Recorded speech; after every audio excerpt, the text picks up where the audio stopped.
Welcome to Hardwood Handicappers with Zach Cohen, right here on VSiN, the Sports Betting Network.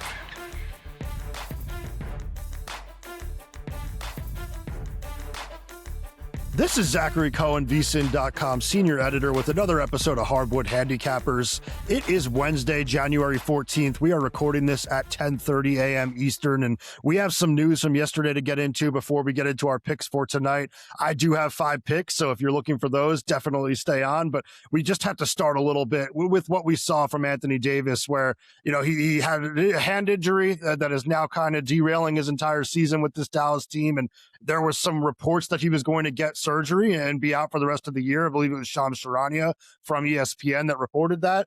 Davis ended up, refuting the report, and then it came out a little bit later that, as anybody that hurts their hand does, he went to Dr. Shin and found out that he's actually only going to be out 6-7 weeks, and he's going to be reevaluated in 5 to 6 weeks. So his season's not over yet. But it does seem like it would need to be a trade if he's going to play again, because this Dallas team is not going to be in the postseason. I mean, they're a team that maybe they would find a way into the play-in. I'm not sure I see it, but as of right now, they are 2.5 games back from the 10th seed, and I don't see them getting to that 10th seed without Davis playing. So I do think it's going to be Davis needing to be traded if he's going to be playing again. It does sound like Rich Paul is pushing for him to be dealt.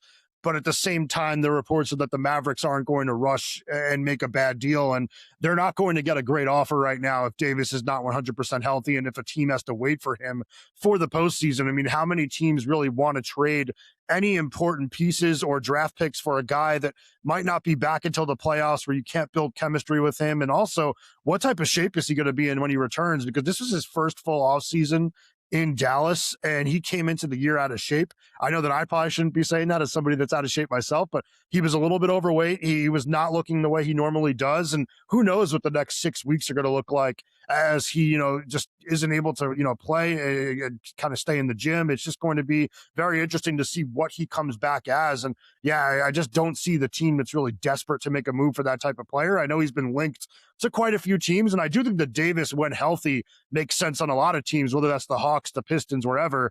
I think it makes sense that we're hearing his name in trades. I just don't think it makes sense when he's injured, when he's out for 6 weeks. It just doesn't make a lot of sense to me. So just a weird situation in Dallas where they're going to be without their superstar, the one that they traded, obviously, Luka Doncic for, and now he can't stay on the floor. So it's just kind of been a bit of a nightmare for the Mavericks. But I guess, the consolation is they got Cooper Flagg in that trade, and Flagg should be the rookie of the year and looks like a superstar. So it's not all terrible. But I did want to talk about the Davis news a little bit, and I do want to talk a little bit about some of the results from last night. I think the first one that I really want to get into was just a 33-point home loss for the Bucks against a Timberwolves team that was playing without Anthony Edwards and Rudy Gobert.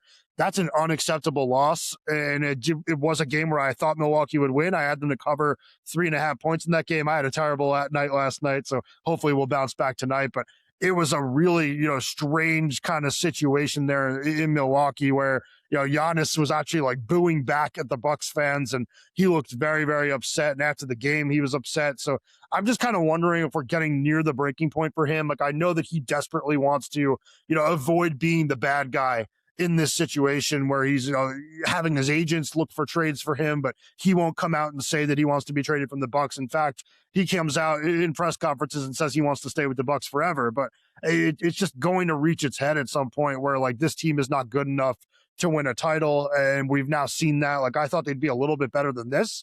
I didn't think that they'd be able to compete in the Eastern Conference this season, but I did think they'd be good enough that they'd be able to potentially keep Giannis around and then kind of reload in the summer, because they are going to have 3 tradable first-round picks. I've talked about that a little bit. Maybe you go out, you get the 2 Pelicans wings, Murphy and Jones, for those 3 picks, and all of a sudden you have a big, rangy team around Giannis with an elite shooter in Trey Murphy. But I just think this is going so south that Giannis might, just ultimately bite the bullet and demand a trade soon. I'm not sure he wants to stay there the rest of the year, just kind of putting his body on the line and playing for fans that he clearly views as unappreciative right now. I think they are appreciative. I just think that everybody in Milwaukee, except for Giannis, is ready for this to end. So I think it might end up ending pretty soon. And then the other result I wanted to talk about was the Thunder beating the Spurs by 21 points, 119-98. It was a big, big win for OKC because San Antonio had won their first three meetings.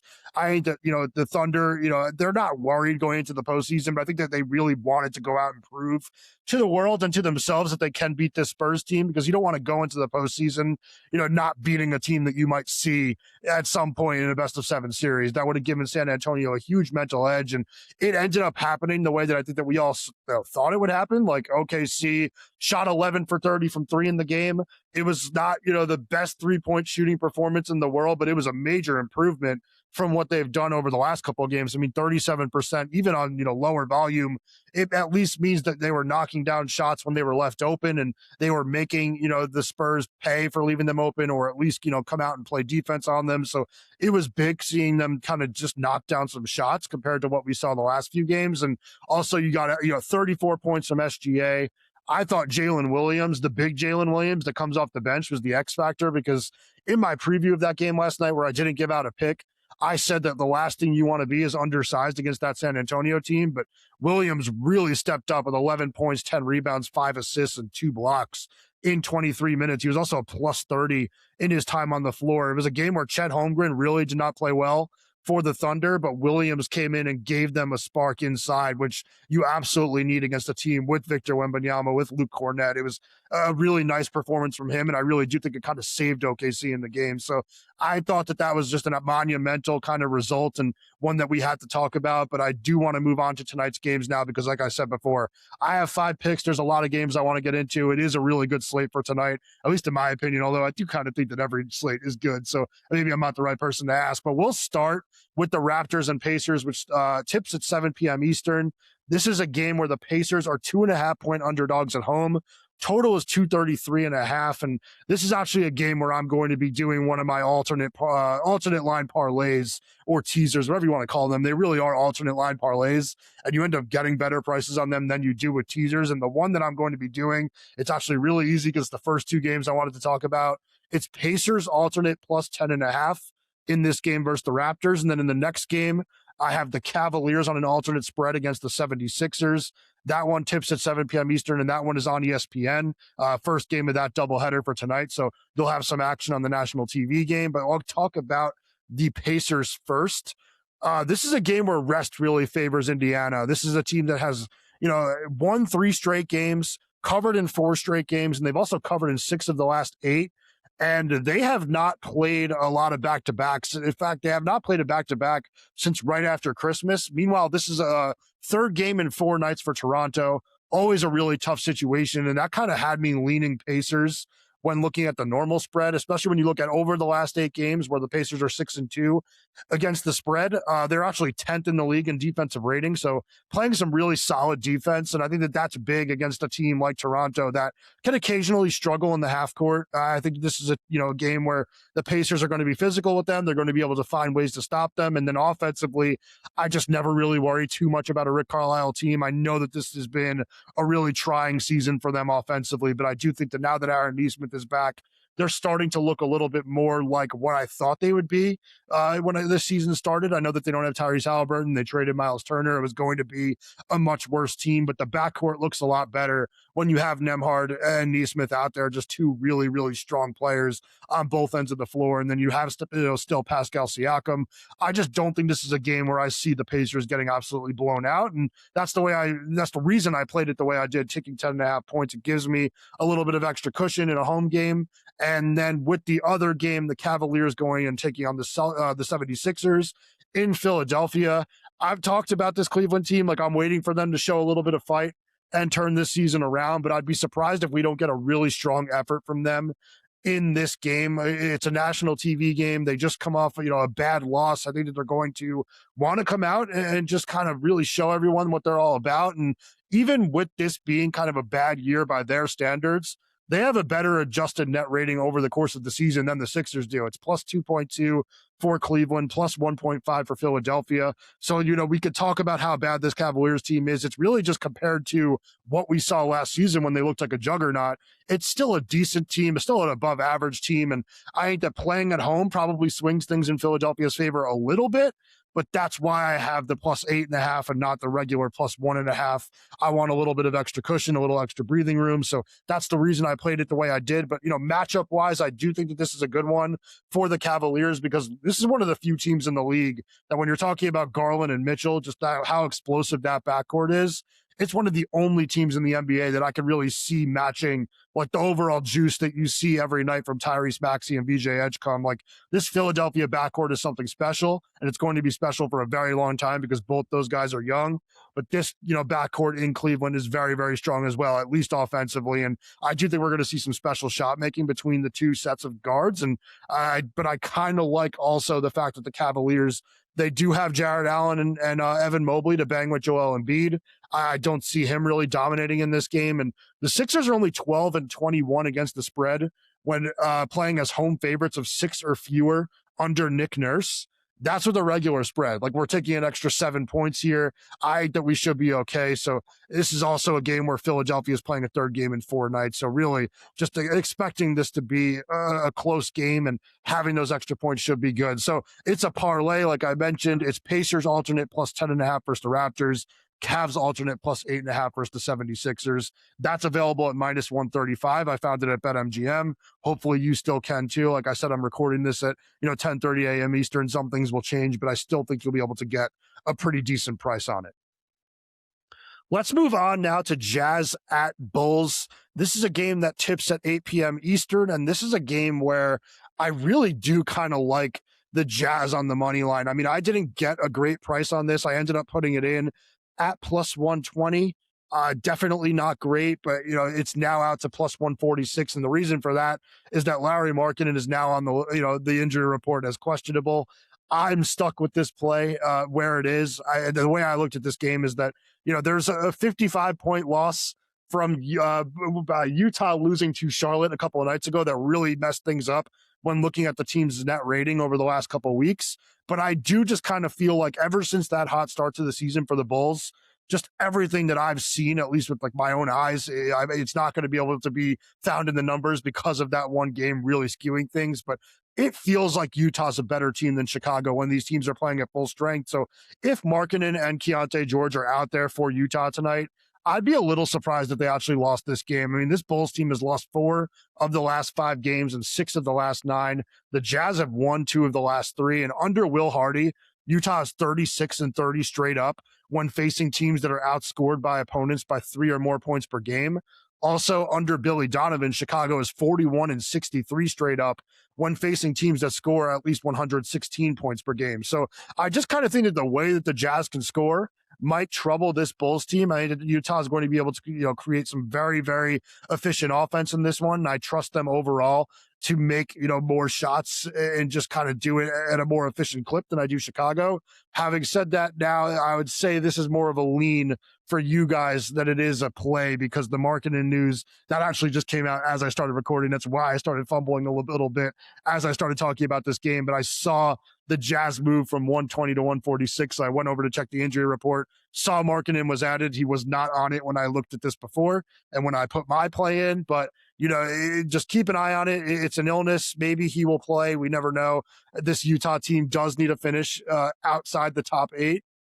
In the top 8 of the draft. They need to be one of the 8 worst teams in the league in order to keep their first round pick this year. So there are incentives for this team to pull stuff like this and keep Markkanen out here and there, but they haven't done it as much as usual this season. So just keep an eye on the injury report. If Markkanen plays, I would play the Jazz on the money line. I'd feel really good about what I have at plus 120 and whatever you can get, because I think that this is a game that I actually think that the Jazz should be favored if Markkanen is out there. If you're looking to sharpen your edge this NBA season, VSiN Pro is where to start. Get advanced analytics, player prop projections, and expert insights used by serious bettors every day. Try it out for only $9.99 for your first month and see what smart bettors are using to beat the books. Head to vsin.com/subscribe and check out all of our subscription options.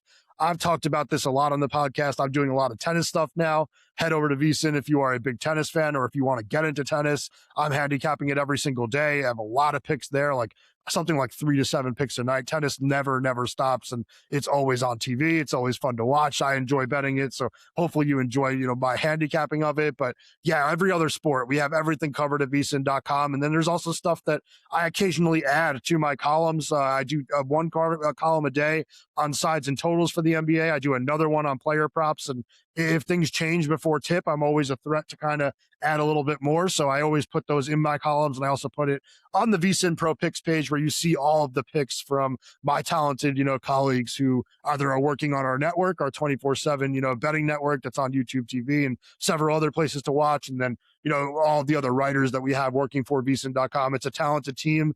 We cover everything for you. So it's a great time to be a VSiN Pro, and you're getting some great prices to become a member. So I definitely suggest heading over there and checking it out. The next game I want to talk about for tonight, though, is the Nets taking on the Pelicans. Nets are 1.5-point favorites. Total is 228.5. This game tips at 8 p.m. Eastern, and I actually have two plays in this game. One of them I took first, and it was the one that I was kind of eyeballing last night a little bit, and I ended up putting it in early this morning, was Yegor Giomin over 10.5 points at -110. And the reason I took this is just because the matchup is absolutely perfect for his playing style. Giomin has a very Morey ball forward, shot diet.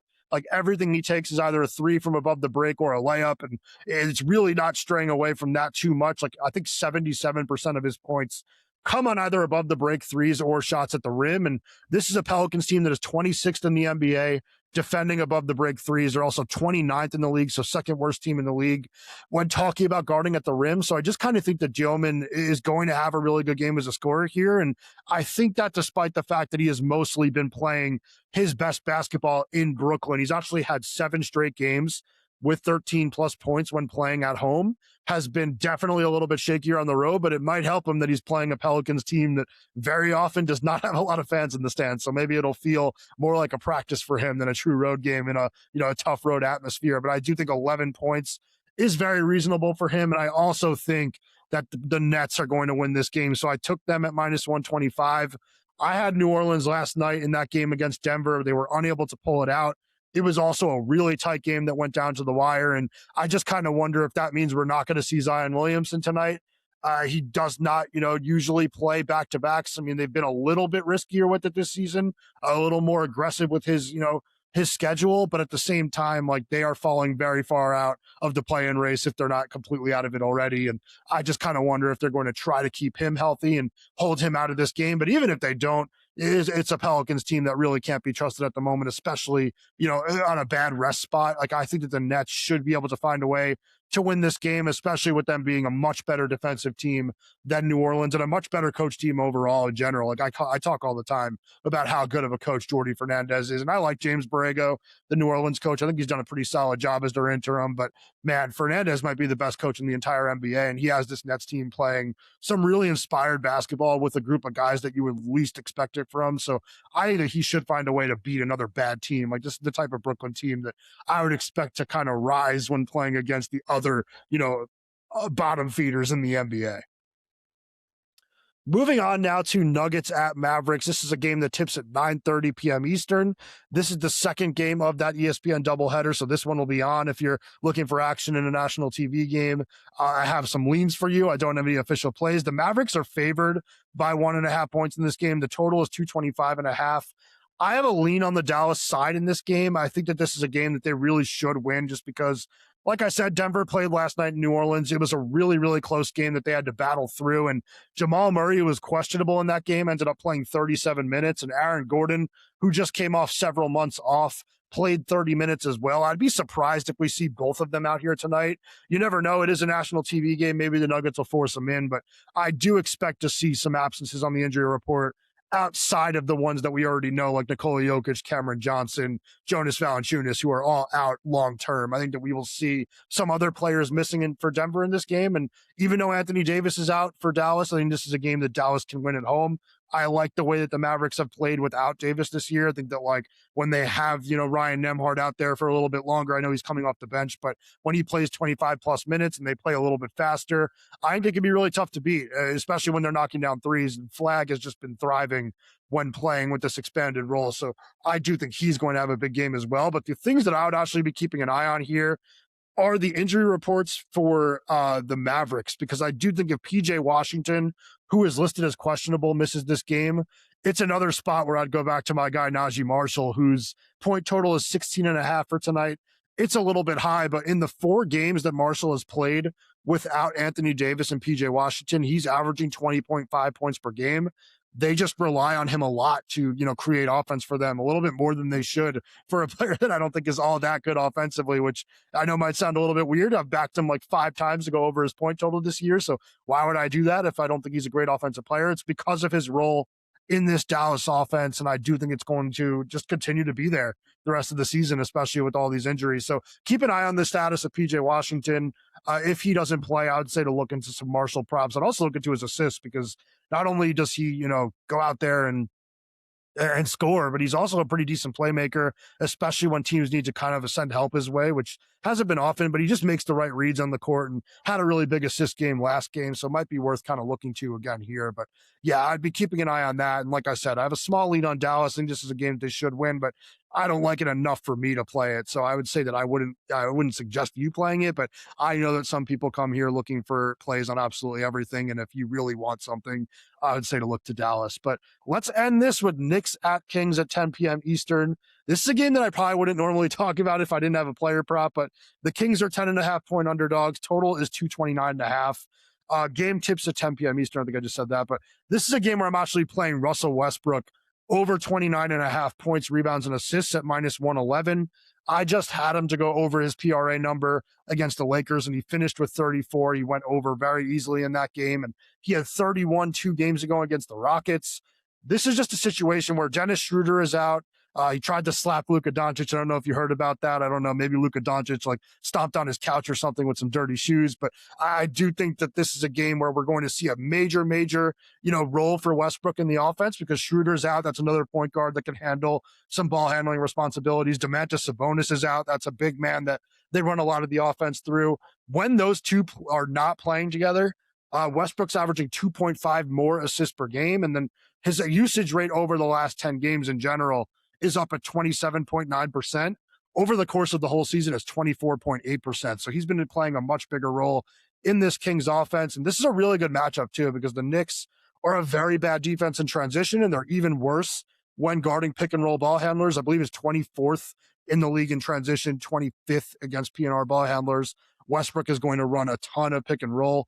And the Knicks are also weak guarding above the break threes, and they're 27th in the league this year guarding that spot on the floor. And that's actually where Westbrook scores 30% of his points, and he's having a much better shooting season than he normally does. He's shooting 34.5% from 3 this year, the best he has shot since 2022-23. So I think this is a game where he's going to be kind of, unstoppable when he goes to the basket, because the Knicks are not very good, guarding on the perimeter, and they don't really have shot blockers when Mitchell Robinson's not on the floor, and Robinson doesn't play that big of minutes. So I think Westbrook has a big game at the rim. I also think he'll knock down some threes, and always a risk to, go for 8+ assists and 8+ rebounds, just because of the energy he brings out there. So I think Westbrook has 30+ PRA tonight, and I think that he's going to have a big game. I actually kind of would lean Kings, just because we have seen a much more competitive version of Sacramento over the last few games, but I don't feel strongly enough to take that one either. And then the one game I skipped for tonight was Wizards Clippers at 10:30 p.m. Eastern. Clippers are 12.5 point favorites in that one. I don't really like to talk about double-digit favorites, and that's especially true when you're talking about a Wizards team that moved CJ McCollum and Corey Kispert, got back Trae Young, who's not playing right now. The rotation is just completely different. And I do think that, if I knew that Washington had a few more players I trusted, this would maybe be a spot that I'd be looking to them in, but it's really hard to make that call right now. And it's also hard to make the side, to make the argument for the Clippers side, because Kawhi Leonard is questionable, and it's hard to imagine this team winning by, 15 plus if Kawhi doesn't play. So I'm just completely staying away from that game. Before we recap our best bets for tonight, attention any listeners who are new to VSiN, signing up for our free daily newsletter is a great way to catch up. Delivered straight to your inbox every morning, VSiN's newsletter offers picks, data, and strategies for the day's betting menu. Sign up for free now at vsin.com/newsletter and start receiving your free newsletter tomorrow morning. That's vsin.com/newsletter. Stay ahead of the game and bet smarter with VSiN. All right, well, let's run through the picks that I have for tonight because I do have a bunch of them. Like I said, I have 5 plays for tonight. We're looking to bounce back after a really ugly Tuesday, but it's been a good season overall. I do think I'm going to bounce back, but we'll see. I personally have the Jazz money line at plus 120 versus the Bulls. I would say to hold off firing on that one because, like I said, Larry Markkinen is now on the injury report, but I have it. It'll be counted towards my record no matter what. Jazz plus 120 is what I have. It is like plus 146, plus 150 now, so you'd get a better number on it than me if you wanted to throw it in, but I would not do that without knowing for a fact that Larry Markkinen is playing. But then I have a parlay with the Pacers alternate plus 10.5 versus the Raptors and Cavaliers alternate plus 8.5 versus the 76ers. That's minus 135, and I'm playing that to win 1.5 units. So that's my biggest play of the entire day. I have Yegor Giomin over 10.5 points at minus 110 versus the Pelicans. I also have the Nets money line at minus 125 versus the Pelicans.